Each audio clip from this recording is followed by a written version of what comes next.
Siap. Nah, pagi-pagi jam 9 biasanya saya baru bangun nih. Setelah sholat subuh biasanya tidur lagi jam 9 baru bangun karena startup itu se-fleksibel itu Bapak Ibu. Karena kita itu saking fleksibelnya biasa kerja sampai malam, nggak ingat waktu gitu ya. Nah, dan pagi-pagi ini Alhamdulillah ketemu untuk ngobrolin tentang gimana sih Mas Fat untuk mengelola big data gitu. Nah, kalau di saya sendiri kebetulan di salah satu e-commerce gitu ya, Bukalapak, dan saya juga dalam kapasitas saya lebih menjelaskan bagaimana kita memanfaatkan big data untuk meningkatkan loyalty pelanggan-pelanggan kita gitu, teman-teman. Driving customer experience growth by Matrix Insight. Nah, sebelumnya mungkin saya kenalin dulu ke pasar beli kebab punya Pak Maman, cakep. Hai, apa kabar teman-teman Umpap? Selamat datang saya ucapkan. Nah, tak kenal maka tak sayang, perkenalkan saya Fadli, Muhammad Fadli, biasa dipanggil Fadli. Dan sekarang saya sebagai lead di salah satu divisi gitu ya, Customer Satisfaction Management. Dan kalau ditanya dari tahun berapa? Dari tahun 2013. Saya sendiri sebenarnya lupa nih, teman-teman semuanya. 2011, karena 2011 saya dari Makassar. Tadi Pak Irwan saya dari Makassar sebenarnya, jadi bahasa kita sama nih, mirip-mirip Medan ya kan. Iya, izin. Siap. Bahasa kita mirip-mirip nih Medan, agak-agak apa nada tinggi gitu kita. Nah, saya dari Makassar, Bapak Ibu semuanya dan teman-teman. 2011 merantau ke Jakarta, dan itu juga dalam kapasitas saya sebagai mahasiswa. Waktu itu saya dapat beasiswa di Universitas Paramadina. Dan 2013 selama masa perkuliahan saya akhirnya mencoba untuk magang gitu ya. Mencoba untuk magang dari 2013, kemudian meniti karir sampai sekarang di Bukalapak. Kenapa belum pindah-pindah Mas Fat? Karena yang namanya startup apa ya terlalu banyak hal-hal yang saya masih kepo gitu di Bukalapak sendiri gitu, dan kebetulan di tempat saya sekarang itu memungkinkan saya untuk mengeksplorasi semuanya gitu, sampai dari staf magang, kemudian dari karyawan, dan sekarang jadi lead di customer satisfaction management di Bukalapak. Kurang lebih gitu teman-teman. Ini ada kontak saya. Jadi kalau nanti, oh ya materinya juga nanti saya akan bagi teman-teman. Jadi boleh di save kalau ada mau bertanya atau silaturahmi untuk ke depan, silahkan di save. Oke, tanpa berlama-lama, ngomongin data. Data itu apa sih? Nah, kayak main Lego gitu ya teman-teman. Kalau Lego itu kan kayak eh banyak banget apa puzzle-puzzle gitu ya. Puzzle-puzzle dengan berbagai jenis warna yang biasanya kita ngumpulin, kayak kalau ngeliatin, aduh pusing kali nih Legonya gitu kan ya, bertumpuk-tumpuk gitu kan. Nah, itu sama dengan informasi yang beredar gitu ya di belakang kita, yang apalagi sekarang zaman digital gitu, sosial media, semua informasi dalam waktu 5 menit aja teman-teman membuka handphone itu informasinya sudah banyak sekali gitu. Mulai dari debat capres lah, ntar malam debat cawapres lah, kemudian apa ada artis yang ketangkep lah, apalah dan lain-lain gitu ya. Banyak informasi yang kita terima teman-teman. Dan itu semua informasi itu ya sama kayak puzzle tadi. Dari slot puzzle banyak banget Lego nih yang depan mata kita yang harus kita klasifikasi, dan ketika kita sorted gitu ya, kita bagiin, oke kita bagi warna hitam, putih, kuning, hijau, dan lain-lain gitu ya. Nah, after kita sorted, kita develop nih sama dengan data gitu ya. Oke, ini informasinya related sama kasus ini nih. Oh, ini informasinya tentang A nih, tentang B dan C gitu ya. Kita mulai belajar untuk mengklasifikasi data tersebut gitu. Nah, dari data tersebut kita mulai nih bangun. Iseng-iseng aja gitu kan. Kita susun satu-satu, satu-satu gitu ya, sampai benar-benar kebentuk dalam bentuk visual gitu ya, dan kita bisa mempresentasikan bahwa this is data yang kita bisa kelola sampai sebuah informasi yang bisa bermanfaat untuk kita semua teman-teman. Nah, yang menarik adalah kalau zaman dulu gitu ya, kalau zaman dulu itu orang terkayanya pasti si Raja Minyak gitu ya, si Raja Tambang gitu. Tapi yang menarik teman-teman, kalau ke teman-teman kepoin di Google, orang terkaya sekarang siapa? Orang terkaya sekarang adalah Elon Musk.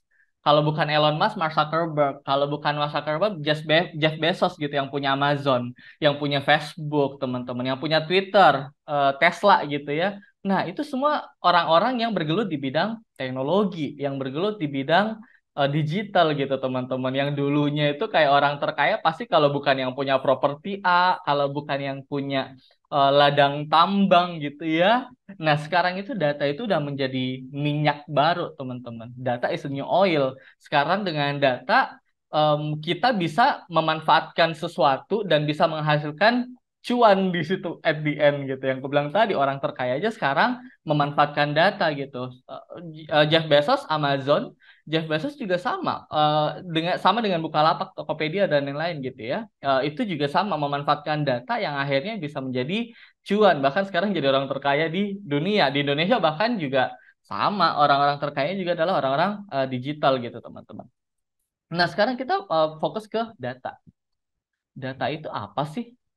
Nah, kemudian kalau data itu setelah kita kelola, bedanya sama knowledge apa gitu.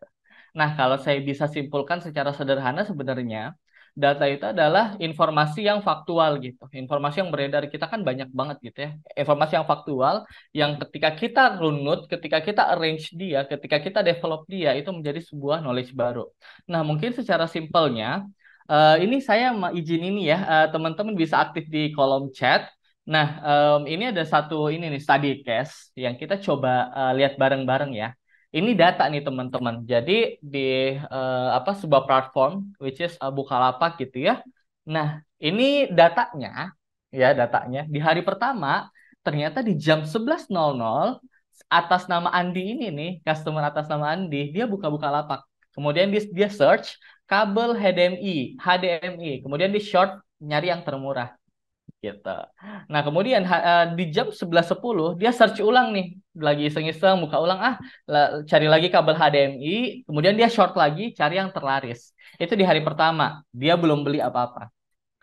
Hari kedua, dia buka lagi nih, jam 10.30 dia buka lagi Bukalapak, search lagi kabel HDMI, dia short termurah lagi. Jam 10.40, 10 menit kemudian, dia buka produk detailnya si kabel HDMI yang dia udah cari, kemudian dia add to favorit. Kalau kita itu masuknya ke wishlist atau masuk keranjang keranjang dulu aja gitu kan. Nah, itu hari kedua, dia belum melakukan pembelian. Hari ketiga, 10.45 dia buka Bukalapak lagi, kemudian dia klik favorit, yang kemarin kan dia udah masukin favorit. Nah, sekarang dia udah klik favorit, baru dia klik beli sekarang, dia si produk kabel HDMI itu dan 10 menit kemudian dia baru check out tuh. Check out satu produk kabel HDMI dan dia bayarnya menggunakan BCA virtual account. Udah hari ketiga, selesai dengan kabel HDMI, selesai dengan pembayaran. Hari keempat, jam 11 dia buka-buka lapak lagi, terus dia search masker kain dengan short termurah, filternya termurah gitu. Jam 11.05, 5 menit kemudian, dia klik section flash deal. Biasa kan ada flash deal ya, kalau teman-teman buka di e-commerce. Dia buka flash deal, kemudian dia klik masker kain. Oh, dia nemu nih. Kemudian jam 11.10, dia open produk detail. Dia check out satu produk masker kain. Jam 11.15, dia check out, dia bayar dengan virtual account. Kemudian selesai payment. Nah, teman-teman, saya mau nanya deh, dengan data ini kan data nih semua teman-teman. Dengan data ini, teman-teman kira-kira knowledge yang teman-teman bisa dapat dari data ini, kira-kira apa aja? Ini nggak ada yang benar, nggak ada yang salah ya teman-teman. Feel free banget kalau teman-teman mau komen. Silakan teman-teman. Saya mau tahu deh. Kira-kira dari data ini teman-teman bisa dapat knowledge apa? Di kolom chat ya aku tunggu. 2 menit lah kurang lebih. Ada yang bisa dapat nggak? Oh, ini Mas. Ternyata saya ngelihat apa namanya secara waktunya mungkin apa atau mungkin dia butuh ini dulu ya untuk melakukan check out dan lain-lain. Nah, kira-kira knowledge apa yang teman-teman bisa dapat dari data ini? Saya mau dong. Ayo. By the way, ini udah ini ya, udah masa-masa liburan ya teman-teman ya, udah rasa-rasa mau Natal tahun baru. Nah ini nih, Pak Eko nih. Si Andi suka barang-barang yang murah. Menarik karena ada short termurah ya. Kemudian Mas Aswin Syaputra nih, data kebutuhan barang dari user, betul. Pak Irwan nih, Andi suka produk yang paling murah, sama ya Pak Eko. Nah ada lagi nggak nih teman-teman? Ayo, kira-kira apa nih? Dari ini ya, coba kita analisa bareng-bareng. Ini nggak ada yang benar, nggak ada yang salah ya, teman-teman. Jadi kita sama-sama eksplorasi aja. Nah, si Andi orangnya teliti sebelum membeli, iya, karena dia ngelihat detail ya.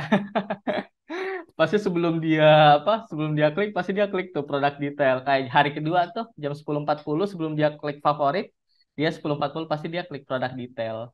Terus hari keempat juga 11.10 tuh dia open produk detail juga tuh.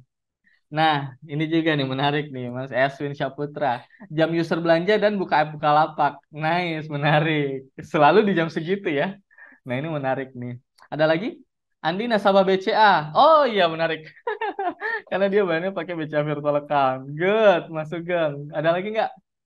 Andi suka barang murah tapi harus punya kualitas juga biar nggak nyesel beli. Betul, Mbak Amanda. Karena tadi ya, dia selalu lama kali pun tuh dia nyari-nyari dulu, sorting-sorting dulu, nyari yang termurah, yang terlaris, dan lain-lain. Pas flash dia langsung beli gitu ya.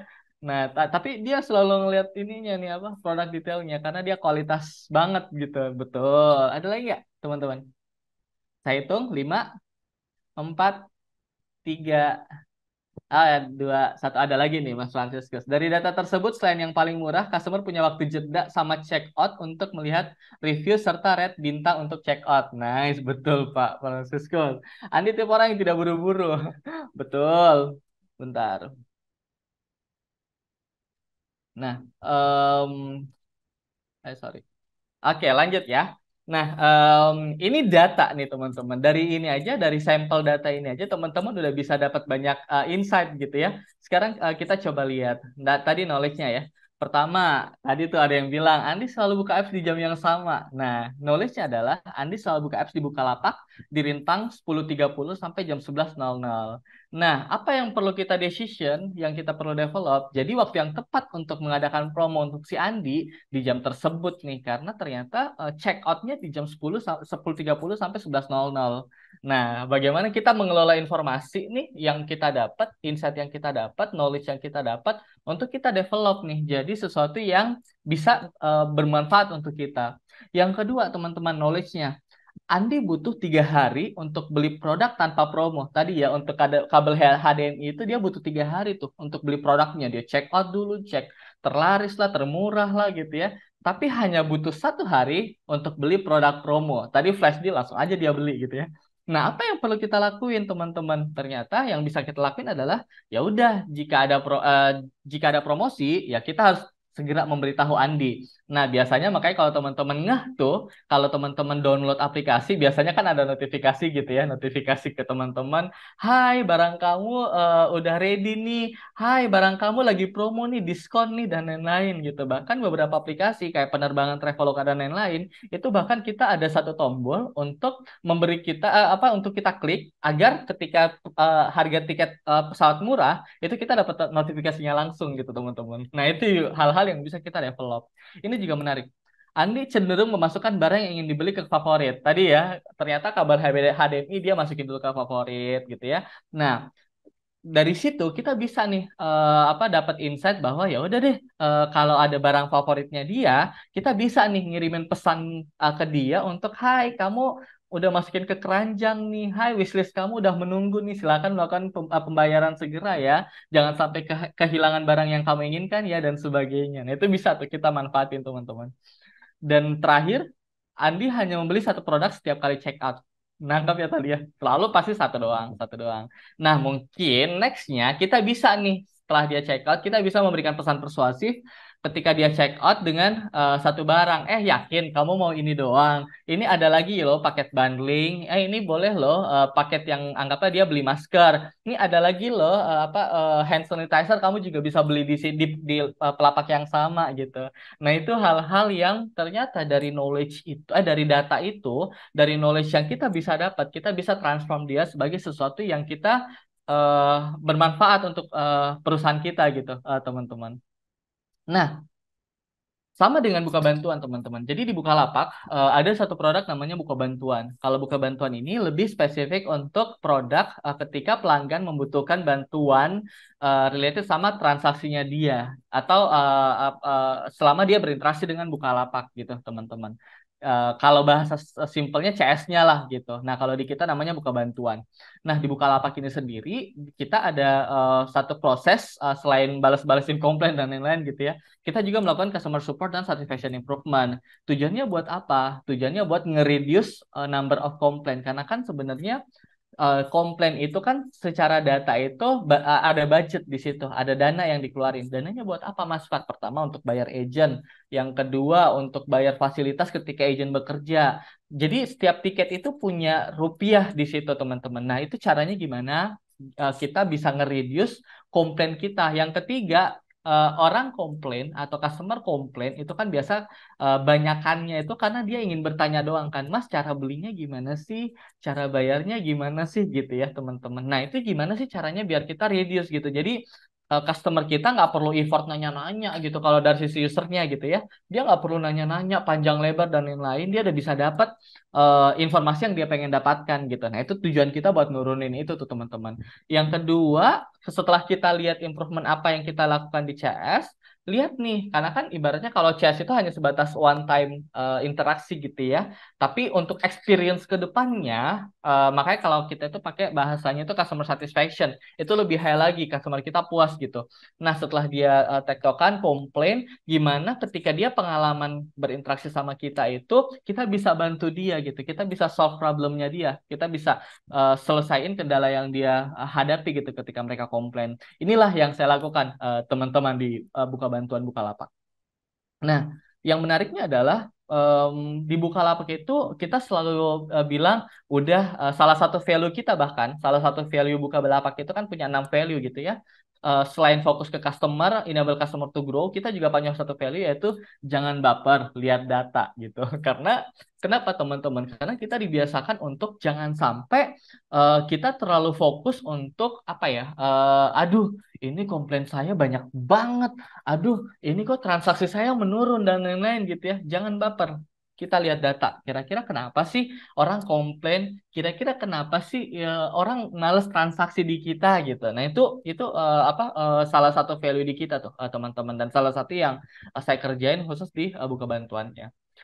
Nah, menariknya teman-teman, after pandemi gitu ya, setelah pandemi berlalu, kita benar-benar kayak dipaksa tanda kutip untuk transform ke digital. Tadinya yang kita belanja barang itu ya udah kita ke pasar gitu ya, mau beli masker ya udah ke Indomaret, mau beli apa ya udah ke Alfamart, mau belajar ya udah tinggal ketemu di perpustakaan dan lain-lain, mau beli obat ke apotik gitu ya langsung datang. Nah, dulu itu kita semanual itu gitu, tapi ternyata pandemi benar-benar selama 2020 sampai 2022 bahkan 2003 gitu ya. Itu kita dipaksa, benar-benar kita dipaksa untuk transform, benar-benar berubah dari yang tadinya kita konvensional ketemu tatap muka karena adanya virus pandemi virus COVID pandemi. Nah, mau nggak mau kita harus online semuanya. Tadinya kita mau beli obat langsung ke apotek, sekarang nggak bisa. Kita mau gimana orang pada tutup juga tokonya pada saat itu ya awal-awal pandemi tutup gitu. Jadi gimana dong kita mau beli obat? Ada yang namanya aplikasi Halodoc lah, Relidoc lah, Halo Dokter lah dan lain-lain, Halo Dokter, macam-macam lah muncul. Kemudian tadinya kita biasa tatap muka untuk meeting, sekarang ada Zoom gitu ya. Bahkan tadi tuh nggak memungkinkan tuh saya dari Jakarta mau ketemu sama teman-teman, sharing sama teman-teman, bertukar pikiran, nggak memungkinkan jauh kali pun kalau di Medan ya kan. Mau bayar pesawat ke Medan juga mahal kali gitu kan.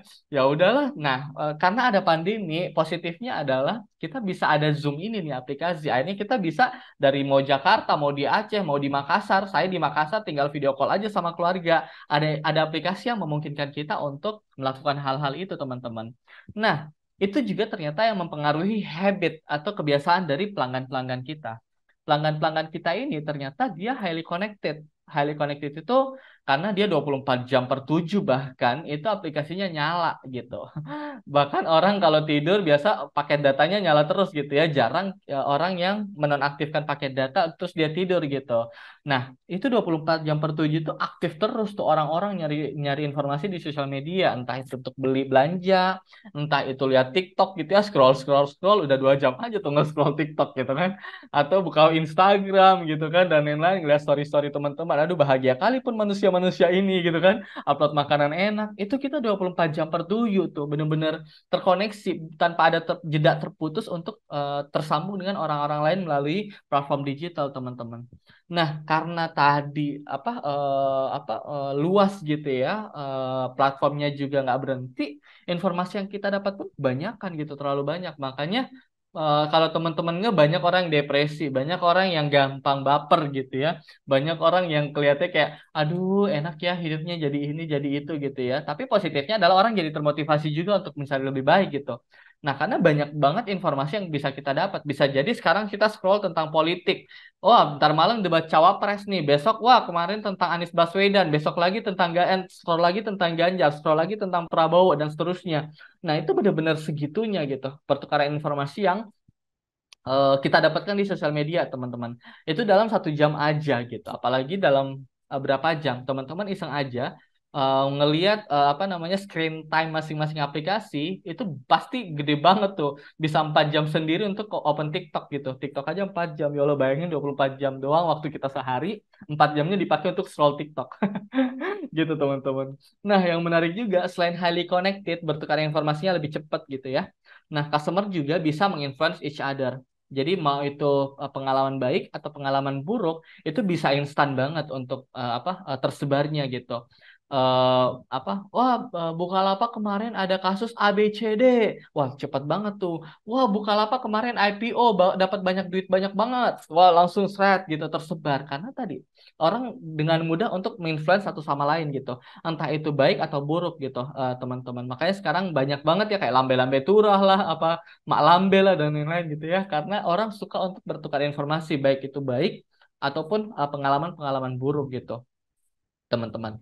Nah, selanjutnya, terus gimana kita untuk ngedengerin sih ke pelanggan-pelanggan kita gitu. Pertama, informal conversation bisa jadi kita tatap muka langsung. Biasa kita datengin tuh. Kalau di Bukalapak, sebagai informasi buat teman-teman, Bukalapak itu bukan hanya platform e-commerce, tapi banyak banget subsidiary di bawah Bukalapak sebenarnya, teman-teman.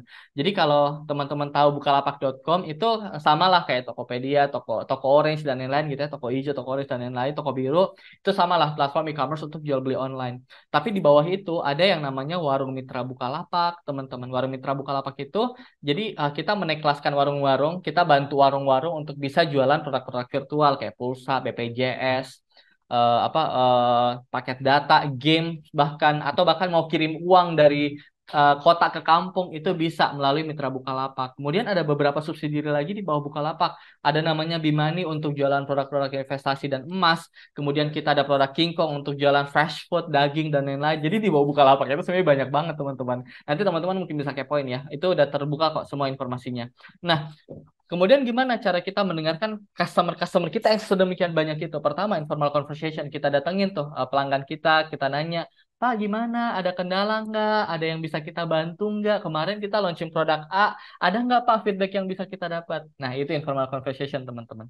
Yang kedua, kita bisa quarterly business review. Yang tadi ya, otomatis kita pakai data di sini. Kita ngelihat, oh ternyata traffic complaint kita naik nih di bulan sekian, kemudian bulan sekian turun lagi nih. Kenapa ya bisa naik? Oh, ternyata traffic complaint-nya naik gara-gara waktu itu ada 12-12. Oh, pantesan 12-12. Oh ya, kemarin naik karena salah satu payment bank kita, partner kita ada yang bermasalah. Oh, wajar gitu-gitu. Jadi ada quarterly review bisnis dari data-data yang sudah kita dapatkan. Dan terakhir, customer experience management. Nah, ini saya pengen fokus ke yang bagian customer experience managementnya nih, teman-teman. Nanti kita bahas lebih detail. Nah, Em, terus gimana tuh cara kita ngedrive si customer experience growth kita? Kurang lebih, teman-teman, ini adalah matrix-matrix yang kita pakai di CS. Jadi CS itu nggak sesimpel ya udah bales, ada orang komplain, ada yang bermasalah, balesin, ada yang nanya, jawab gitu. Nggak sesimpel itu. Ada banyak hal-hal yang kita perlu pelajari gitu. Ada yang namanya LTV, bagaimana si pelanggan itu bisa tetap bertahan di kita. Ada yang namanya customer satisfaction, gimana pelanggan kita puas, dan gimana develop channel-channel kita gitu ya, sosial media kah, live chat kah, call center kah, email kah, dan lain-lain. Ada churn rate, jadi ketika dia udah nggak puas, dia balik lagi nggak ya ke kita. Nah, banyak hal-hal yang dipelajari gitu teman-teman. Tapi karena saya pengen fokus ke yang utamanya aja, ada 4 poin teman-teman. Nanti kita akan bahas tentang NPS, Net Promoter Score, kemudian kita akan bahas CSAT, Customer Satisfaction Score, kemudian ada Customer Effort Score, CHES, kemudian Multi Channel Listener teman-teman. Nah ini nanti kita bahas bareng-bareng satu bahas by one ya. Fokus ke NPS dulu. Apa sih NPS itu, Mas Fat? Nah, NPS itu adalah sebenarnya sistem survei, teman-teman, yang didesain untuk mengukur seberapa puas pelanggan kita dan seberapa loyal pelanggan kita. Nah, ini namanya Net Promoter Score nih, teman-teman. Kalau teman-teman pernah mungkin terbiasa untuk membuka email dari aplikasi atau sebuah company gitu ya, biasa ada pertanyaan tuh, seberapa ingin kamu merekomendasikan company ini terhadap temanmu gitu ya. Atau kalau teman-teman mungkin pesan hotel, seberapa besar kamu ingin merekomendasikan hotel kami atau penginapan kami ke teman-teman kamu. Nah, itu namanya NPS, teman-teman. Jadi seberapa besar keinginan kita untuk merekomendasikan si produk A atau apa perusahaan A ke teman-teman yang lain gitu, teman-teman. Nah, kalau di kita itu selalu nih kita kirimin kayak gini nih kurang lebih sangat tidak ingin sampai sangat ingin. Biasa dia kalau di kita pakainya skala 11 gitu ya, dari 0 sampai 10. Dan biasa kita kirimin nih, kamu merekomendasikan Bukalapak ke teman-teman atau orang sekitar kamu seberapa besar nih dari 0 sampai 10 gitu. Terus kita minta alasan kenapa dia ngasih nilai tersebut. Nah, dari sini teman-teman dari 1 sampai 10 ini kita menganggap ketika pelanggan kita mengisi skala 0 sampai 6 itu kita anggapnya detraktor. Detraktor itu jatuhnya dia tidak terlalu puas dan dia bisa jadi orang-orang yang cuma silent atau bahkan menyebarkan bahwa dia nggak puas gitu teman-teman. Jadi kalau dia ngisi ya 5 deh, 6 deh gitu. Nah itu detraktor tuh teman-teman. Kita kategorinya kategori detraktor. Nah ketika dia ngisi 7 sampai 8 biasa kan kita kayak 78 udah bagus lah. Tapi kalau di kita itu menganggap itu netral. Jadi angka netral. Jadi poinnya 0. Kalau detraktor -1, kalau netral itu 0. Kalau dia ngisi 9 dan 10 itu masuk kategori promotor, teman-teman. Berarti promotor ini dia puas banget dan dia akan merekomendasikan ke teman-temannya dia gitu. Kalau netral kan kayak ya kalau nggak ada waktu gue rekomendasiin, kalau nggak ya udah gitu. Itu netral. Tapi kalau 8 9 10 nih berarti dia udah puas banget dan benar-benar dia akan secara sukarela merekomendasikan atau mempromosikan produk kita ke teman-teman sekitarnya gitu, teman-teman. 9 sampai 10. Kemudian biasa kita nambah nih kolom komen ini juga biar kita lebih lihat lagi ya secara kualitatif. Oh, ternyata dia ngisi ini karena A, karena B, karena C gitu, teman-teman. Nah, NPS dihitungnya dari mana? Dari promoter ini nih yang mengisi 9 10 dikurangin berapa persen yang mengisi detraktor dari 0 sampai 6 gitu, teman-teman. Nah, berat banget karena kan apa ya? em, orang kecenderungannya tadi ya beda-beda antara level kepuasan masing-masing. Tapi biasanya orang yang kita di perusahaan kita udah paham ya udah detraktornya sekian dan sekian gitu, teman-teman. Bahkan kalau di e-commerce pun kita nggak muluk-muluk dapat 60% aja NPS-nya itu udah syukur banget. Padahal 60% kan sebenarnya kecil gitu. Tapi secara industri di e-commerce itu 60% itu udah oke banget gitu, teman-teman. Bahkan kita cenderung bahkan 52, 58% gitu NPS kita gitu. Karena tadi ya promotor dikurang detraktor. Nah, kapan tuh kita kirimin si survei kita? Kan biasa kita di Bukalapak kirimin si survei NPS setelah dia menyelesaikan transaksi dia di satu produk dalam periode waktu tertentu gitu. Atau biasa after subscribe. After transaksi, dia anggaplah tadi ya, si Andi beli masker gitu. Setelah transaksinya sudah selesai, biasa dalam waktu beberapa bulan ke depan, kita kirimin tuh survei, hai gimana, eh, seberapa besar kamu merekomendasikan Bukalapak di teman-teman kamu. Biasanya kita kalau di Bukalapak untuk saat ini, sekali dalam waktu 3 minggu tuh, setelah transaksinya selesai gitu teman-teman. Jadi ya tanda kutip ya, setelah transaksinya selesai gitu teman-teman. Nah, yang menarik adalah insight di Bukalapak. Ternyata ketika kita memuaskan pelanggan kita dan dia jadi promotor yang mengisi 9 10, user tersebut gitu ya, user tersebut ketika eh, nyaman dan bahagia dengan treatment kita, dia akan meningkatkan transaksi dia bahkan sampai 200% gitu compare kalau kita bandingkan dengan yang tidak puas atau detraktor tadi, teman-teman. Jadi penting banget makanya kenapa kita bisa menjaga nih pelanggan-pelanggan kita biar tetap stay gitu. Nah, ini juga salah satu apa ya pakar di bidang NPS gitu ya, Jared M. Spool. Nah, beliaulah nih yang sebenarnya menyusun skala 11 ini gitu, 11 poin skala dari yang tidak suka banget sampai yang wah gue suka banget gitu, dari direct actor, pasif sampai promotor. Tapi sebenarnya selain skala 11 tadi, biasanya juga kalau kayak berita-berita gitu ya, dia biasa pakai skala skala 3 aja gitu kayak gimana artikel ini menarik atau tidak gitu. Kalau yes, not sure atau nggak sama sekali, berarti poinnya satu kalau nggak sama sekali. Atau biasa juga teman-teman mungkin ada apa pernah lihat eh, seberapa frustasi kamu hari ini gitu. Wah, saya frustasi banget gitu. Atau cuman ya sosok lah atau kayak enggak deh atau aduh gua enggak terlalu frustasi atau gua extremely banget gitu. Nah, itu dari skala kita pakai skala 5 kalau dia mengisi extremely delighted gitu ya kayak biasa-biasa aja gue baik-baik aja I'm fine dan lain-lain berarti dia skalanya 2. Kalau ya sosok lah berarti dia skala 1 plus 1 nilainya. Kalau dia ya netral ya, ya nggak tahu deh gue nggak tahu perasaan gue sekarang galau antara frustasi atau enggak ya nol gitu isinya. Nah kalau dia frustasi -1, kalau dia frustasi banget berarti dia -2. Dan ini biasa dipakai di beberapa ini ya. Dan ini termasuk kategori NPS teman-teman kalau di kita. Nah kayak gini juga nih, seberapa mudah kamu menemukan artikel ini gitu.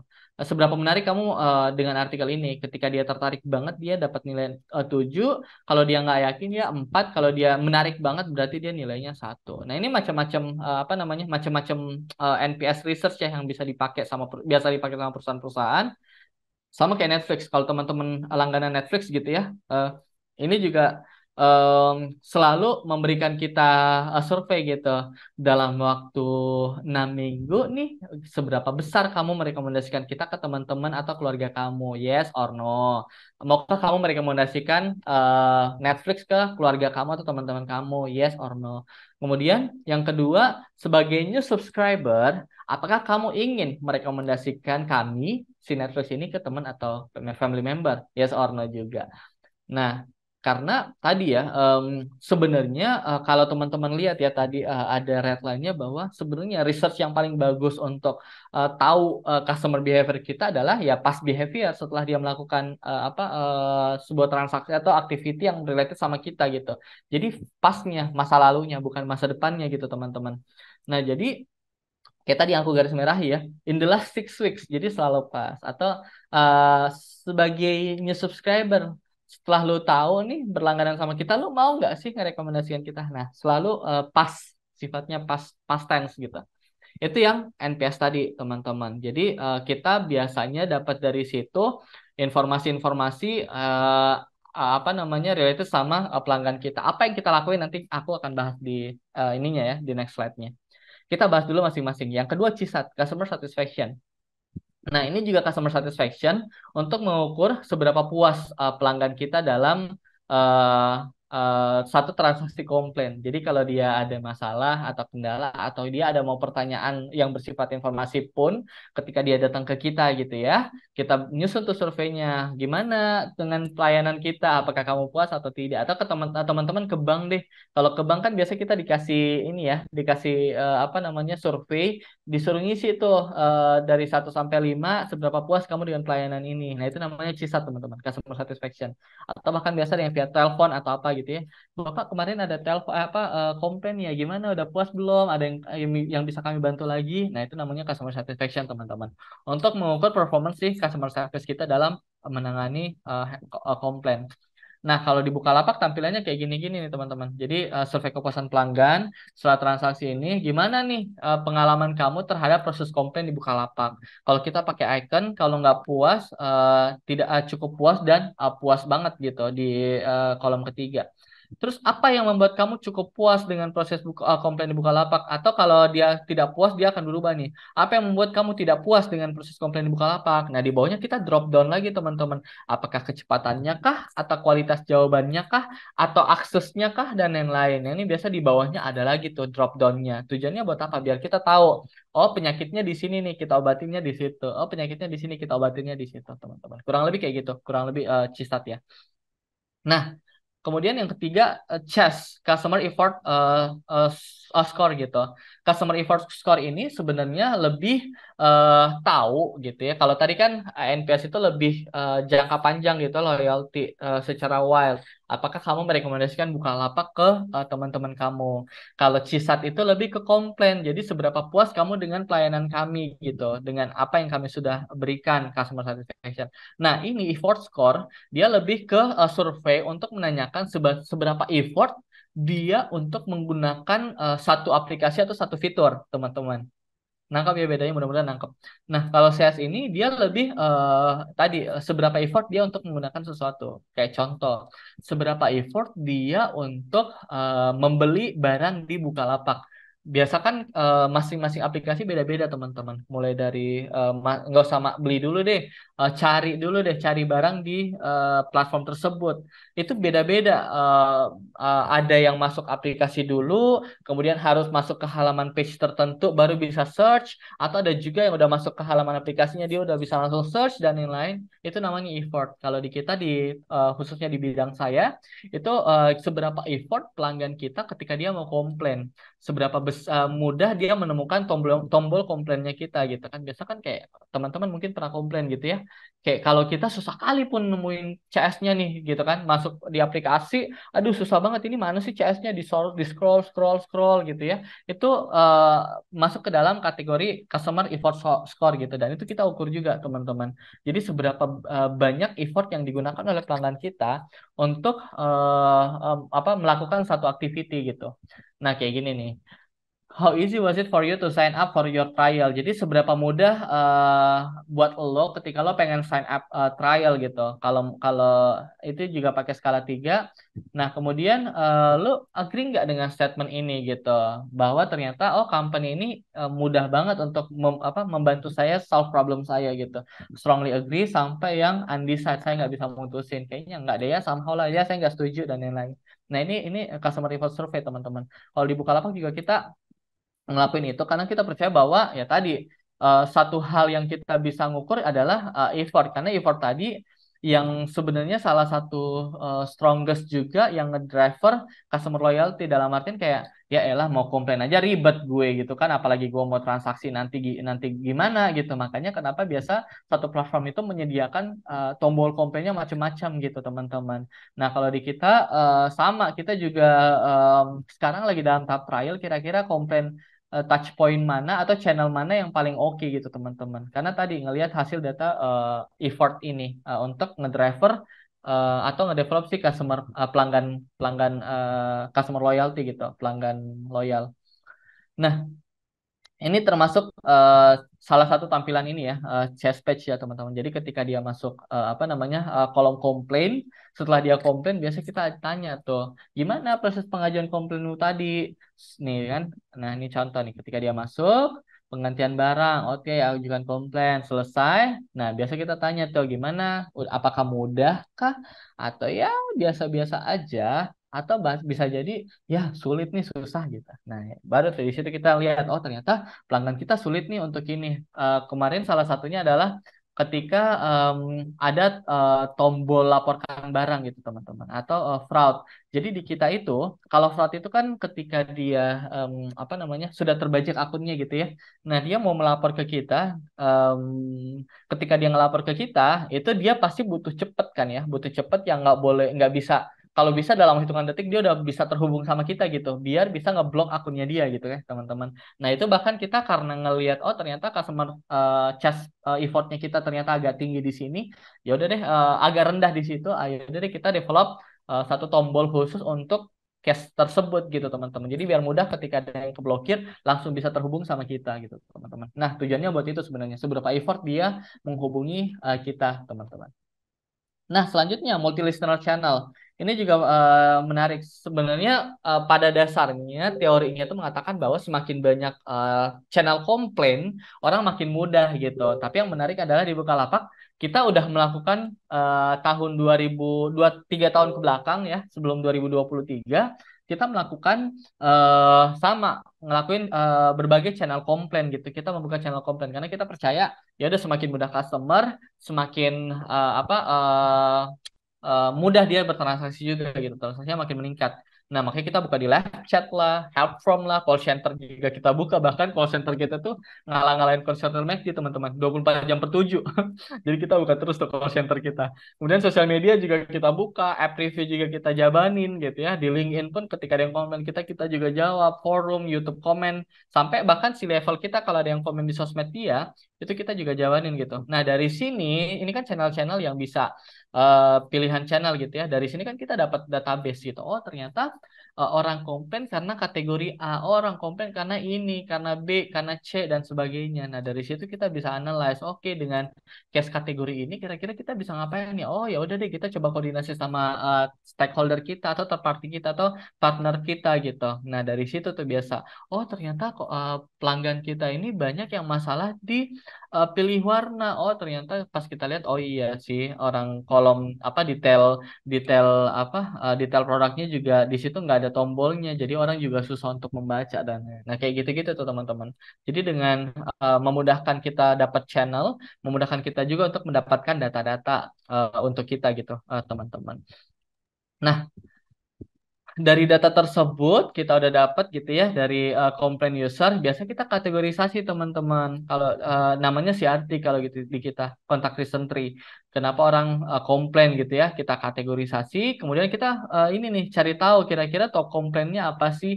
Oh, ternyata paling banyak di bank A nih, bank B, bank C. Nah, kita lihat lagi yang salah di payment gateway-nya kah?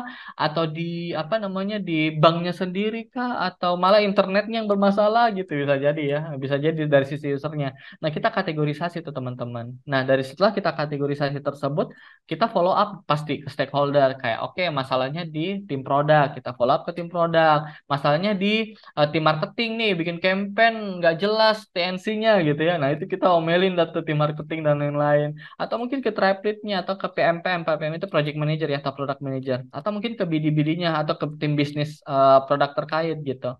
Nah, dari situ asal kita follow up baru tuh kita ngelihat secara UX experience-nya atau ke data scientist ada yang perlu dilihat atau tidak gitu, teman-teman. Kurang lebih gitu sih untuk multi channel ya. Mudah-mudahan teman-teman kebayang secara flow-nya secara garis lurus bahwa segitunya gitu kita mengelola data gitu teman-teman. Jadi nggak sesimpel kita dapat data terus ya udah diliatin aja yang mana ini gitu. Nggak, after kita dapat data kita kategorisasi, kemudian kita follow up lagi ke macam-macam. Nah, ini juga yang paling standar nih kalau teman-teman lihat. Ada namanya user behavior, ya user behavior atau perilaku konsumen gitu, teman-teman. Nah, ini strategi yang cukup sederhana yang teman-teman bisa coba juga sebenarnya. Dengan cara apa? Dengan cara track user activity-nya dia gitu. Jadi kita ngelihat, oh ternyata si A ngelakuin A, B, C, D gitu ya. Nah, itu kita lihat tuh activity-nya dia gitu dengan ngelihat lihat ingat ya behavior activity gitu, bukan personal datanya dia. After itu kita research gitu. Setelah kita lihat oh ternyata si A itu ngelakuin tadi ya kayak yang kita lakuin di awal. Oh, dia sukanya belinya di hari tertentu atau di jam-jam tertentu gitu. Oh, berarti kita promonya ngelakuinnya di hari itu aja atau di jam itu aja tuh kita banyakin promonya atau flash deal-nya jam segini nih cocok karena ternyata customer kita banyak yang ngelihat aplikasi kita di jam segitu gitu. Nah, itu behavior activity tuh teman-teman. Setelah kita research, kita bikin nih asumsi gitu ya. Oh, ternyata asumsinya A, B, C tadi ya. After kita create knowledge, asumsinya apa aja, kita create, baru tuh kita coba-cobain. Oke, kita cobain yang ini deh, take a decision. Baru setelah kita ngelakuin, kita evaluate kira-kira apa sesuai atau tidak gitu.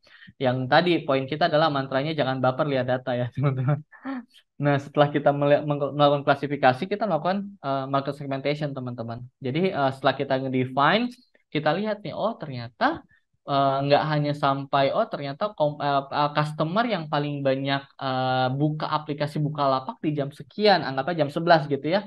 Oh, ternyata di jam 11 itu malah yang paling banyak orang Medan gitu. Karena orang Medan itu jam 11 waktu makan siang, mungkin. Ini sebagai contoh aja ya. Jam 11 mungkin bagi orang Medan, apa... waktu makan siang gitu. Nah, secara geografinya ternyata banyak kan di Medan gitu. Oh, ternyata oh ya udah deh di jam 11 Medan. Oh, jam 12 malah ternyata Jakarta baru. Oh, berarti untuk user-user Jakarta kita baru kirim notifikasi itu di jam 12 gitu dan lain-lain. Itu kita perlu ngeliat teman-teman secara demografinya seperti apa. Demografi itu mulai dari status ekonomi gitu ya, status ekonomi sosial, umur gitu ya. terus usia, jenis kelamin dan lain-lain. Nah, itu masuk ke demografi. Psikografinya seperti apa? Oh, ini orangnya kayak tadi ya. Oh, ngelihatnya masukin ke favorit dulu baru dia check out. Dia butuh 3 hari dulu baru dia check out. Atau mungkin dia tipe-tipe yang udahlah langsung check out aja gitu, nggak mau mikir lama-lama gitu. Nah, itu psikografinya seperti apa dan secara geografinya seperti apa. After kita ngedefine ini, baru tuh kita nyusun strategi kita gitu ya. Tadi em, kita kalau di kita frameworknya kurang lebih kayak gini nih. Kita determine dulu kira-kira apa yang kita bisa improve. After kita improve tadi ya, yang kalau aku ngebayangin customer behavior, kita bikin tuh analisa-analisanya, hipotesanya kira-kira apa aja. Nah, dari hipotesa itu kita nyusun tuh, oh kita ngelakuin A, B, C deh nih, bagus. Kita coba ini yuk. Kita coba ini, oh ternyata work. Kalau ternyata work, kita measure. Kalau berjalan ya udah kita lanjutin. Kalau tidak berjalan berarti ada hal yang perlu kita evaluasi lagi. Kurang lebih kayak gitulah flow-nya teman-teman. For example, contoh sederhananya tombol beli itu teman-teman. Nah kalau teman-teman di setiap platform itu beda-beda warna tombolnya.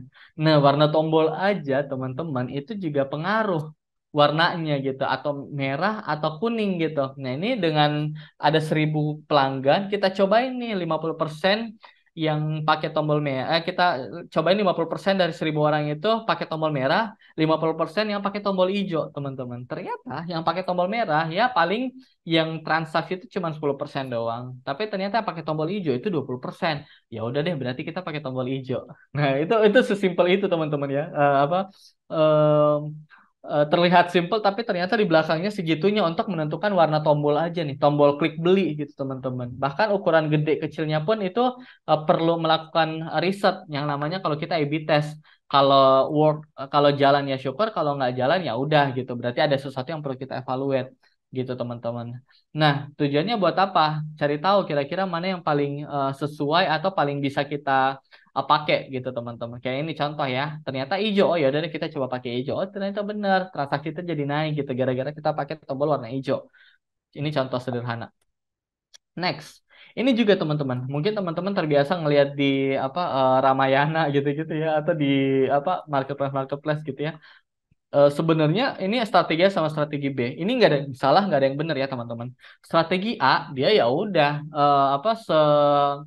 seterbuka itu gitu. Emang harganya 49.000, diskonnya 50%, atau pakai kata-kata ya udah harga 49.000 plus ongkir gitu. Jadi belum termasuk ongkir gitu teman-teman. Nah, ini kurang lebih yang strategi A atau mungkin strategi B nih. Jadi harganya sebenarnya dia tulis 80.000 dipakai coret jadi 49.000. Sebenarnya padahal kan sebenarnya sama ya. Kalau strategi A langsung aja nih 49.000. Tapi kalau strategi B dia pakai coret gitu. Jadi dari 80.000 angka coret jadi cuma 49.000. Nah, biasa kan kalau secara psikologi orang lebih suka yang angka coret ya. Oh, sale nih lagi promo, lagi diskon. Ya udah deh dari 80.000 lumayan nih 49.000. Padahal mas sebenarnya harganya sama-sama aja Pak Bu gitu. Atau ini nih diskon 50% gitu ya. Dengan buy one get one free. Padahal sebenarnya kalau dia beli satu terus dia dapat lagi satu sebenarnya sama-sama aja kan. Dia dapat dapat secara perhitungannya sama-sama aja diskon 50%. Atau bahkan kayak gini nih contoh ketiga. Harga 49.000 plus ongkir gitu. Ini belum termasuk ongkir ya Bu 49.000-nya. Atau yang strategi B nih. Dia lebih memilih yaudah harga 59.000 nggak apa-apa dah yang penting free ongkir gitu. Nah ini kan biasa beda-beda lagi ya teman-teman. Ada yang ya udah deh yang pasti-pasti aja. Ada yang mau aja gitu dipakein angka-angka diskon atau harga coret gitu ya. Atau buy one get one free. Kayaknya wah seneng banget tuh kalau dapet free gitu. Atau makan yang carinya free ongkir. Padahal mah sebenarnya harganya udah di markup gitu. Nah ini again tidak ada yang salah, tidak ada yang benar. Kita harus melakukan riset gitu teman-teman di situ. Oh ternyata kalau kita ngelakuin strategi A transaksinya segini nih. Oh kalau kita pakai strategi B transaksinya segini nih. Oh ternyata paling banyak strategi B. Ya udah deh kita pakai strategi B tuh. Kita pakai harga coret mungkin atau kita buy one get one free mungkin atau free ongkir mungkin. Nah, again tidak ada yang salah, tidak ada yang benar. Yang salah adalah kalau kita tidak lihat data gitu, teman-teman. Ya. Jadi kita harus lihat data dulu yang mana yang benar, yang mana yang salah, yang mana yang sesuai dengan goals kita. Kalau udah sesuai, berarti data ini yang kita pakai itu yang kita trial gitu, teman-teman. Nah, kurang lebih gitu sih secara teori. Sekarang aku pengen ngejelasin apa yang sudah kita lakukan di Bukalapak. Udah 10-11 mudah-mudahan waktunya cukup. Nah, yang kita lakukan di Bukalapak khususnya di Buka Bantuan gitu ya, karena saya bagian customer satisfaction loyalty gitu ya. Nah, kita ini nih kita ngelihat improve multivariate channel yang kita udah pakai. Pertama secara engagement, kira-kira secara engagementnya mulai dari satisfaction score gitu ya. Jadi CSAT kalau bahasa yang tadi aku pakai ya. NPS-nya seberapa banyak, retention rate-nya seberapa tinggi gitu ya. Nah, kita ngeliat tuh secara engagement-nya. Setelah kita ngeliat engagement, kita ngelakuin profiling tadi ya, demografinya seperti apa, kebiasaannya seperti apa, psikografinya seperti apa, geografinya dia tinggal di mana dan sebagainya, termasuk agama dan lain-lain. Ini kita ngelakuin profiling. Tujuannya buat ngeprofiling agama apa manfaat? Karena tiap orang pasti selalu pengen merasa dihargai gitu ya ketika dia Muslim, ketika dia Idul Fitri kita ucapin selamat, ketika dia Nasrani hari rayanya kita ucapin Natal dan sebagainya. Nah, itu pentingnya profiling teman-teman. Nah, after itu kita ngelihat nih secara purchase-nya, GMV-nya seberapa banyak, ordernya, transaksinya seberapa tinggi dan lain-lain kita ngelihat tuh. Sama interaksinya. Interaksinya perlu kita improve nggak? Apakah kita perlu implement AI di situ atau chatbot di situ? Nah, itu kita lihat tuh 360 improvement yang kita lakukan di Buka Bantuan. Ini baru satu produk ya, teman-teman. Baru Buka Bantuan doang. Nah, karena kita percaya bahwa ya namanya pelanggan ketika kita tidak fokus ke situ, ya ya pelanggannya bakalan kabur-kabur aja gitu. Nah, setelah kita dapat tadi ya teman-teman, kalau kita bikin framework itu, kita bikin ininya nih, kita bikin stage-stage-nya. Dia udah masuk kategori yang baru terinformasi kah, yang masih relevan, yang baru customer baru kah bagi kita? Oh, kalau customer baru paling kita hanya sebatas ngirimin ini doang nih, informasi-informasi yang relevan dengan dia. Mungkin tentang apa yang dia suka atau culture-nya dia gitu ya. Nah, apa yang kita bisa lakukan dengan customer-customer yang tipe new buyer ini gitu. Pertama, kita bisa identify, populasinya seperti apa. Kemudian kita identify dia juga, pahami demografinya seperti apa. Kita ngelihat transaksi datanya seperti apa gitu ya. Kita lihat kebiasaannya dia seperti apa, apa yang dia suka gitu. Dia suka komplain di channel mana gitu. Baru kita create customer personal gitu. Kayak kita sapa, halo Kak, gimana kemarin gitu-gitu. Jadi kita sapa tuh secara personal. Nah, ya, setelah kita bangun relevance ini, masuk ke stage recognition, kita udah tahu nih, oh ternyata dia orangnya kayak gini. Setelah kita apa namanya paham gitu ya profiling personalize-nya, kita ini nih bangun develop masuk ke tahap rekognisi di mana kita udah mulai nawarin tuh yang sifatnya source of benefit, mulai dari oh apa yang dia suka, oh dia sukanya free ongkir, oh dia sukanya harga miring, harga diskon dan lain-lain. Oh dia sukanya voucher-voucher. Nah kayak gitu tuh teman-teman. Jadi itu udah mulai planning tuh strategi kita apa, mulai mulai existing loyalty campaign kita apa yang cocok dengan dia. Terus strategi kita kira-kira mau tawarin apa aja, kemudian kita bangun channel-channel yang kira-kira udah sesuai dengan dia atau tidak. Kita perlu training nggak untuk customer baru kita atau apa untuk CS-CS kita gitu. Atau kita oh ini cukup kok, knowledge-nya cukup dan lain-lain sampai segitunya untuk masuk ke tahap 2. Nah, kalau udah masuk ke tahap 3, udah masuk ke tahap reward, untuk customer-customer, oh ini kayaknya customernya udah mulai bisa kita tawarin nih, udah masuk ke tahap dia udah mulai loyal gitu ya. Nah, baru tuh kita tawarin reward-reward. Tujuannya kayak tadi tuh contoh diskon mungkin atau Indomaret Point gitu-gitu ya kalau ada Indomaret Alpha Point dan lain-lain. Nah, kita mulai tuh tawarin reward-reward yang kira-kira sesuai atau relevan dengan dia. Nah, caranya gimana? Dengan cara tadi pilot project. Kalau tadi ya tombol merah sama tombol hijau kita cobain A/B testing gitu ya. Kita kalau pakai harga miring gimana? Cobain. Kalau kita pakai voucher ningkat gak transaksinya? Kalau kita pakai apa free ongkir ningkat gak transaksinya? Nah, itu kita tracking tuh, kita measure. Kemudian kita kirimin tuh NPS sama CSAT. Kalau NPS kalau ternyata dia tinggi berarti syukur bisa kita lanjutin. Tapi kalau dia rendah apa yang kita bisa improve dan yang lain. CSAT juga sama. Kalau dia tidak puas apa yang kita bisa lakukan, kalau dia puas apa yang bisa kita lakukan. Karena kalau di apa namanya di CS sendiri gitu ya, pertama pasti servisnya gitu. Customer akan puas kalau servisnya cepat gitu, iya kan? Kalau komplain, wah cepet banget nih selesainya. Ini itu service. Yang kedua resolusi. Jadi nggak hanya cepet tapi solutif juga gitu. Jadi komplain A ya solusinya A, komplain B solusinya B. Jangan sampai komplain A tapi solusinya B, nggak nyambung gitu kan. Jaka sembung bawa golok gitu kan, nggak nyambung. Kemudian quality dari agent-agent kita. Nah, agent-agent kita ini secara knowledge-nya udah oke atau belum gitu. Nah, itu kita lihatin tuh teman-teman. Secara kualitasnya seperti apa? Ada yang salah-salah kah dari cara dia merespon atau cara dia menjawab, itu juga kita lihatin. Terus kalau ada agent user-user kita yang tidak puas, nah gimana cara recovery-nya? Entah mungkin kita datengin gitu ya, atau mungkin kita cukup telepon aja minta maaf dan lain-lain. Nah, itu tergantung lagi teman-teman. Gimana kita recovery sih pelanggan-pelanggan kita yang tidak puas ini. Nah, yang tadi aku bilang dari NPS itu kan kita udah tahu kan nih mana yang promotor, mana yang pasif nih, mana yang detraktor, mana yang ya nggak respon sama sekali gitu teman-teman. Kan nggak semuanya kita kirim survei dia ngerespon gitu ya. Nah, action plan-nya kita ada bikin masing-masing juga teman-teman. Kita ada kategorisasiin. Kurang lebih kalau dia promotor teman-teman, kita paling bikinnya apa? Thank you note gitu ya. Ya Allah makasih ya udah transaksi, makasih udah mengajukan komplain gitu. Kemudian kita melakukan upselling produk atau service kita gitu. Kita tawarin, kalau kamu beli ini, ternyata kalau kamu nambah produk ini malah ini tahu, malah makin cuan tahu, anggaplah. Atau bahkan kita provide platform-platform yang bisa ngepromote bisnisnya mereka gitu. Kayak mungkin cara sales yang baru, produk yang baru, atau service yang baru gitu. Atau meningkatkan cuan-cuannya mereka gitu. Goalsnya buat apa? Ya goalsnya buat meningkatin referensi dari pelanggan-pelanggan kita. Ibaratnya kalau bahasanya kayak tumbuh bareng lah, lu makin cuan, gue juga makin cuan gitu ceritanya. Kalau promoters gitu ya. Nah, kalau yang pasif gimana nih? Yang kayak sosok lah yang mengisi. Kalau promoter kan tadi 9-10 ya. Kalau mengisi 7-8 nih yang pasif, yang netral, ya kita bikin thank you note gitu ya. Terus kita bikin ngasih dia diskon, voucher mungkin atau free item gitu ya kalau beli ini gratis ini gitu ya. Atau kita bisa submit video atau promo campaign untuk ngebangun si trust-nya dia gitu.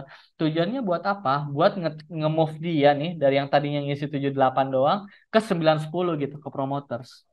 Atau yang ketiga nih, yang nggak puas sama sekali atau detractors, apa yang kita lakukan? Nah, pertama thank you note. Yang kedua, kita harus nunjukin bahwa kita dengerin dia kok. Kita take action dengan apa yang jadi improve-nya dia gitu. Apa yang jadi concern-nya dia gitu. Dengan cara apa? Kalau di kita itu biasa ngirim email, "Hai Pak, kemarin kita ngelakuin yang apa dapat feedback ABCD nih. Kita udah ngelakuin ABCD loh Pak," gitu ya. Nah, tujuannya buat apa? Biar dia tahu bahwa kita sudah melakukan improvement tadi. Nah, tujuannya buat apa? Goalsnya dari tadi tuh, dari detektor dia bisa move ke netral, dia bisa percaya lagi sama kita, bahkan kalau bisa bahkan jadi promotor gitu. Wah, keren ya, Bukalapak sekarang udah ngelakuin ABCD gitu. Nah, itu tuh tujuannya buat itu teman-teman. Nah, kalau untuk yang nggak ngerespon gimana? Ini juga jadi perhatian kita nih teman-teman. Kita bisa change mungkin waktu telepon kita atau email kita yang salah gitu ya. Kita ngirim emailnya pas dia lagi jam-jam kantor, jam-jam sibuk, atau mungkin jam-jam dia udah tidur gitu ya. Atau mungkin kita bisa offering e-coupon gitu ketika dia ngisi survei, bonusnya dapat cashback sampai 25.000 loh gitu. Kayak gitu-gitu tuh biasa teman-teman ya. Nah, itu untuk yang teman-teman yang nggak ngerespon biasanya. Tujuannya buat apa? Buat increase sih respon rate kita ini nih. Kemauan dia untuk merespon dulu deh NPS kita karena segitunya data buat kita gitu. Nah, mudah-mudahan dapat ya teman-teman nangkep. Nah, ini juga sama nih. Kalau tadi kita udah kategorisasi gitu ya. em, Biasanya orang-orang detractor ini kecenderungannya dia selalu komplain. Dia selalu hajar si CS-CS kita gitu ya. Dia selalu eh, apa require more time gitu. Terus dia nggak bakalan datang lagi tuh ke kita gitu untuk beli barang kita, bahkan akan ngomong yang jelek-jelek tentang kita gitu untuk yang detractor. Nah, untuk yang promotor pasti dia selalu beli tuh produk di kita gitu. Bahkan pengalaman saya gitu ya, saya pernah ada ngalamin pelanggan yang tadinya dia marah-marah banget sampai semua bahasa hewan dia keluarin gitu ya. Terus ya udah Pak, mohon maaf, kira-kira untuk Bapak Pos harus ngapain gitu ya. Kebetulan saya waktu itu yang menanganin. Saya nggak mau tahu, pokoknya kamu harus datengin apartemen saya mau tatap muka sama kamu katanya. Baik Pak, saya datang ke Bapak ya. Pas nyampe sana ternyata Bapaknya baik banget. Bahkan saya dibeliin apa es teh manis harganya 150.000 gitu, es teh leci gitu. Es teh leci 50.000. Nah pas nyampe sana ternyata ngobrol gitu ya, ngobrol dan lain-lain. Ternyata Bapaknya asik gitu dan dia cuma pengen didengerin doang. Dan setelah itu, iya Pak, terima kasih ya Pak atas masukannya. Setelah itu saya pulang, saya pantau tuh dalam waktu 2-3 bulan ke depan. Bahkan dia dari tadinya dari tracker, dia sampai promoter gitu. Dia sampai beli sesimpel beli apa namanya parfum mobil yang harganya 15.000 aja di Bukalapak sekarang gitu. Kayak gitu-gitu teman-teman. Jadi gimana caranya kita bisa apa namanya nge-switch dia dari tadinya yang dari tracker ke promotor teman-teman. Nah, karena tadi ya, ternyata di konteksnya pun orang-orang yang punya best experience gitu ya di sebelumnya, dia akan 140% lebih nge-spend uangnya lebih gede 140% dibanding orang-orang yang mengalami experience yang buruk di sebelumnya. Kalau di Bukalapak bahkan sampai 200% gitu teman-teman. Nah, apa yang kita lakukan di Buka Bantuan? Nah, pertama, karena tadi kita ngelihat ya, oh, ternyata banyak banget yang komplain untuk hal-hal yang sifatnya informasi. Efeknya apa? Kita develop yang namanya Buka Bantuan Chatbot AI. Jadi sifat-sifatnya yang, pengiriman saya udah sampai mana? Pengiriman saya eh, sekarang udah di mana nih? Saya belum nyampe-nyampe barangnya gitu. Nah, itu kita bikinin chatbot aja. Jadi dia sesimpel masukin mau transaksi, dia udah bisa tahu tuh barangnya udah sampai mana. Jadi kita juga ngelihat tuh komplain-komplain mana aja yang sekiranya kita bisa chatbotin gitu, teman-teman. Jadi kayak sifatnya urgent kayak polusi apa fraud gitu-gitu itu kita nggak bakalan chatbotin karena kita tahu bahwa dia butuh urgent gitu. Nah, ternyata setelah kita ngelakuin chatbot dan lain-lain, tadinya yang biasanya user itu live chat langsung masuk ke chat agent gitu ya, efeknya apa? Pasti ngantri itu di agent kita gitu. Sedangkan informasi yang dibutuhin sebenarnya informasi-informasi yang sederhana aja. Nah, setelah kita ngelihat data, oh kita perlu nih ngelakuin chatbot gitu ya. Jadi ketika dia chat, kita lihat nih kira-kira kategori komplain dia bisa automate ke close, dia udah bisa dapat jawaban yang dia butuhin. Kalau dia bisa dapat jawaban yang dibutuhin, berarti dia otomatis by system akan close. Tapi kalau dia case-case yang perlu tektokan sama agent, berarti masuk ke queuing ke chat agent kita gitu. Makanya kalau teman-teman telepon tuh ke call center kita atau call center beberapa, biasa kan tekan satu untuk case pengiriman, tekan dua untuk masalah pembayaran gitu-gitu ya teman-teman, atau tekan tiga untuk terhubung ke layanan pelanggan kami. Nah kayak gitu-gitu teman-teman, chatbot yang kita lakuin. Nah, kalau kita pakai namanya Aca, jadi biar lebih personalized dan ngerasa orang-orang yang terhubung sama kita itu lebih ngerasa tektokannya sama manusia gitu, teman-teman. Nah, ternyata setelah kita improve AI ini, karena kita ngelihat tadi ya, banyak orang-orang yang sebenarnya komplain, tapi sifatnya apa namanya em, informasi aja gitu. Setelah kita implement ini, ternyata komplain kita turun tuh teman-teman, sampai 50%. Bahkan chat rating kita itu naik tuh, 83% di average Desember sampai Februari gitu. Sorry, kok tiket komplainnya turun, tapi chat rating kita average-nya itu cuma terjaga di 83% gitu teman-teman. Dan secara efisiensi coverage-nya ternyata 64% dari traffic, semua traffic itu di cover sama chatbot kita. Artinya chatbot kita itu bisa nge-replace dua agent headcount gitu. Jadi kita bisa dalam tanda kutip memanfaatkan dua agent yang seharusnya nggak perlu ada di situ, kita bisa move ke project-project yang lain gitu ya. Udah deh lu ngerjain ini daripada lu balesin komplain gitu. Nah, segitunya gitu teman-teman yang bisa kita lakukan dengan data yang sudah kita dapetin. Nah, ini juga menarik teman-teman. Ternyata dari pelanggan-pelanggan kita melihat bahwa ada kecenderungan mereka nggak puas karena ngerasa berinteraksi sama robot. Jadi kayak sama CS tapi ngerasa kayak robot gitu. Nah, apa yang kita lakuin? Kita ngelakuin personalize. Kita ngelakuin ketika bertransaksi dengan kita itu kayak ya kayak manusia aja gitu. Nah, termasuk pakai pendekatan-pendekatan waktu itu kita pakai brand ambassador kita Sophia Lajuba gitu ya. Nah, kita pakai dia sebagai sosok yang gantiin tadi tuh si Aca. Jadi kita menganggap bahwa kita mempersonifikasi ketika ada customer yang datang ke kita, dia chatannya sama Sophia Lajuba gitu. Bahkan ada yang percaya kayak, wah, oh my God, ini beneran Sophia ya, ya Allah. Udah apa namanya nggak percaya aku chatan sama Sophia Lajuba ini beneran nggak sih? Kalau beneran coba deh. Kamu umur berapa sekarang? Terus kamu lahir kapan gitu gitu buat ngetes agent kita gitu teman-teman. Atau kayak ini nih, nama kamu siapa? Panggil saja Akang. Oh beneran, ini Akang Gendang ya. Jadi kayak bener-bener Akang Gendang kan waktu itu jadi jokes yang ini ya, yang famous waktu itu gitu. Atau kayak ini nih Bang Jago, oke Bang Jago gitu, ampun Bang Jago gitu-gitu tuh teman-teman. Jadi kayak kita sepersonalize itu gitu, yang kita lakuin di Bukalapak karena kita dianggap robot waktu itu. Nah efeknya apa? Ternyata itu jadi viral bahkan gitu ya. Bahkan salah satu seleb tweet gitu ya, seleb tweet nge-tweet di chatnya dia, di Twitternya dia. Dan ini kita nggak ada bayar sama sekali ya teman-teman. Ini generic banget. Dia sampai ngepost, harusnya ini CS kayak gini nih gitu ya. Nih CS-nya galau dan lain-lain. Harusnya kayak gini yang bukan CS yang kayak robot yang annoying gitu ya. Harusnya lebih human touch, yang apa namanya yang lebih personalized gitu. Nah ini bahkan kita sampai dibantu endorse gitu sama mereka tanpa dibayar. Bahkan kayak gini nih, ayo naikin apa salary-nya CS Lisa gitu. Tolong dong naikin ini keren banget nih affordable apa adorable banget CS kita keren banget dan lain-lain. Nah, kayak gitu tuh teman-teman sampai segitunya orang-orang mengapresiasi karena kita ngelihat data tadi. Oh, ternyata kalau kita ngelihat apa sekaku bang-bang gitu ya. Halo, selamat datang. Baik, Pak, Ibu gitu ya. Itu ternyata orang nggak puas gitu. Tapi kalau ternyata kita bercandain balik, itu malah orang-orang seneng gitu karena ternyata customer-customer kita receh gitu, teman-teman. Nah, kayak gitu tuh. Ini yang pernah kita lakuin juga waktu pandemi gitu ya teman-teman. Waktu itu kita semua buy online, jadi buy live chat, call center, email, sosial media dan lain-lain.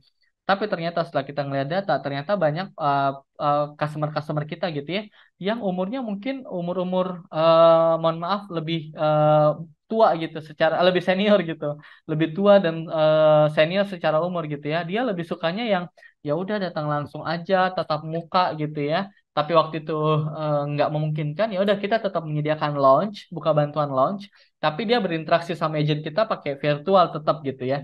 Karena tadi ternyata banyak banget orang yang masih pengen datang gitu ke launchnya kita, walaupun sekarang digital gitu ya, tapi ternyata masih banyak orang yang masih nyaman untuk bertatap muka gitu. Makanya kita datang apa bikinlah si buka bantuan launch ini gitu, virtual service kita.